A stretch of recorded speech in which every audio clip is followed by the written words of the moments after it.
La jante est un élément portable pour le pneu. Elle est serrée au moyeu du véhicule et c'est grâce à elle que la puissance du moteur soit transmise et la voiture se déplace sur sol. Un des paramètres principaux d'une jante est l'écartement des boulons. Il est déterminé par la quantité de trous et le diamètre du cercle qui passe par les centres de ces trous exprimés en millimètres.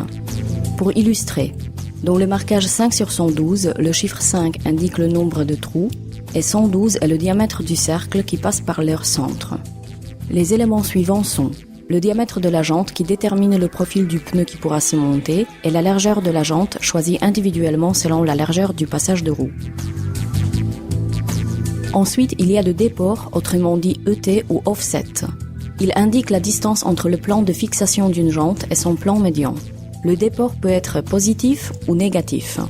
On parle d'un déport négatif lorsque la surface d'appui de la jante se trouve entre son plan de symétrie et le centre du véhicule. Moindre est le déport, plus la jante ressort vers l'extérieur de la voiture.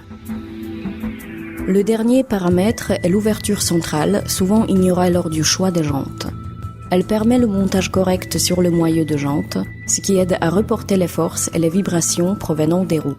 Si l'ouverture centrale est plus grande que le moyeu, on peut utiliser les bagues de centrage pour bien monter la jante. Pour savoir plus, regardez d'autres vidéos.